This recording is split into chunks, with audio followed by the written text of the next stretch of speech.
Salut, c'est le baleine de Yingui. Alors, il y a une vidéo que j'ai oublié de faire et je dois vous le dire. Il s'agit de Hervé Dipanda, à Dibombari.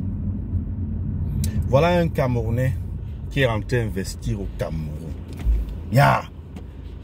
J'ai vu l'histoire là. C'était dans le journal. C'est dans le journal ou c'était juste une vidéo qui a été partagée. Je pense que c'était une vidéo qui a été partagée. C'est une vidéo qui a été partagée. C'est pas possible. Ça, c'est la sorcellerie. Quelqu'un est venu là faire des investissements. On a volé, on a tout volé. Et quand on vole comme ça, il se plaint même. Les accusés vont seulement donner l'argent. Vont donner l'argent à la gendarmerie et on les libère. Ils reviennent encore voler le lendemain. Ils reviennent encore voler 2 jours après. Ça, c'est écœurant. C'est aberrant. C'est honteux. On ne peut rien construire avec ça. On ne peut rien.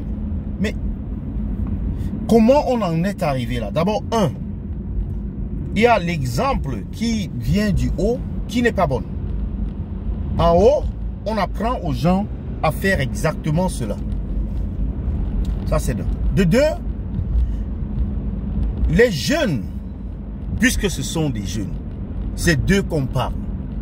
Les jeunes ne sont pas occupés. Les jeunes sont désœuvrés. Ils n'ont pas d'occupation, ils n'ont pas de futur, ils n'ont pas... Ils sont pas, c'est-à-dire ne peuvent pas aller à l'école. Et par conséquent, ils vont seulement rester là au quartier et ils vont devenir une vermine. Ça, c'est le deuxième problème. Le troisième problème,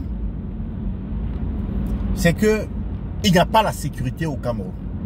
Le mot sécurité n'a aucun sens au Cameroun. Chacun pour soi, Dieu pour tous. Oui. Parce que même le policier, même le commandant de brigade, lui-même, il est sur le même modèle. Chacun pour soi, Dieu pour tous. Combien de fois on a suivi les histoires ici où on dit qu'on a appelé la police?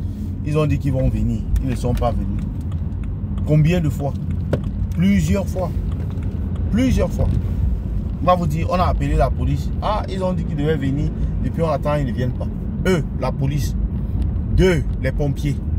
3, le SAMU. Voilà des services vitaux dans un pays. C'est-à-dire que si un de ces services-là ne fonctionne pas, vous avez le chaos.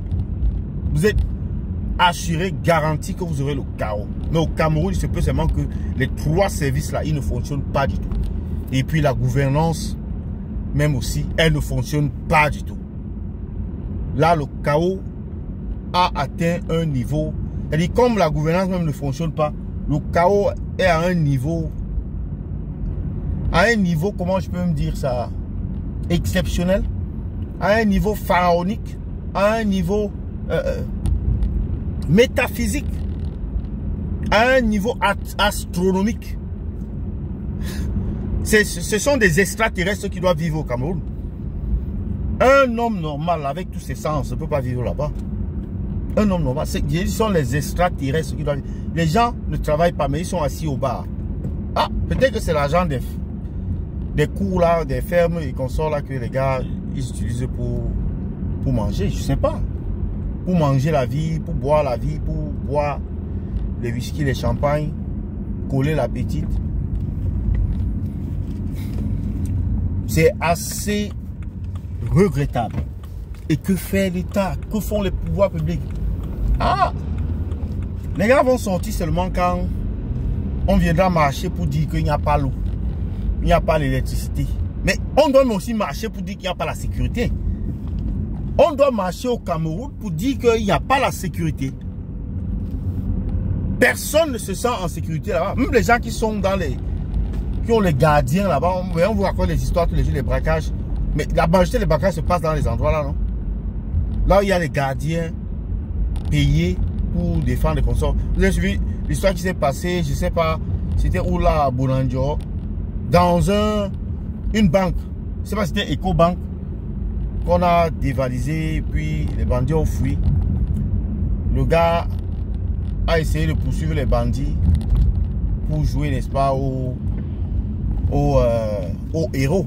Mon frère, chez le blanc, quand le bandit vient, il te trouve, tu l'aides à emballer ces choses. Il part. Tu l'aides, tu exécutes, c'est-à-dire qu'à la virgule près, ce qu'il te dit. Tu l'aides à emballer ces choses. C'est le conseil que même la police va te donner. Ne résiste jamais au bandit. Je suis là avec ma baguette.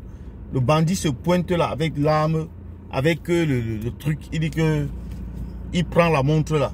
Il dit prends. Tu lui dis prends, il prend. Tu peux pas te plaindre après. C'est comme ça. Parce que ça là, ça ne vaut pas ta vie. La montre que tu vois là ne vaut pas ta vie. Et par conséquent, tu ne dois pas la perdre, ta vie, parce que tu voulais sauver la montre.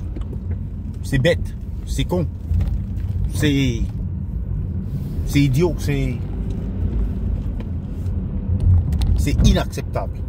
Oui, il y en a qui diront que non, mais c'est quand même ta chose, hein, tu as payé, ça te coûte cher, et puis, bon, tu voulais te défendre. Mon frère, on ne joue pas le jambo avec sa vie.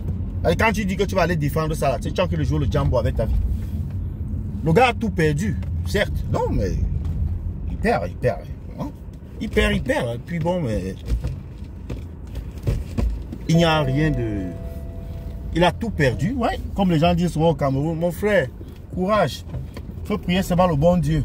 Dieu va les punir. Sache que Dieu va les punir. Et sache qu'ils ne feront rien avec l'argent là. L'argent mal acquis ne profite jamais. Bien mal acquis ne profite jamais. Il dit, les bien mal acquis font seulement quoi, non? Ouais, les gens là qui sont riches là dans le monde là. Comme les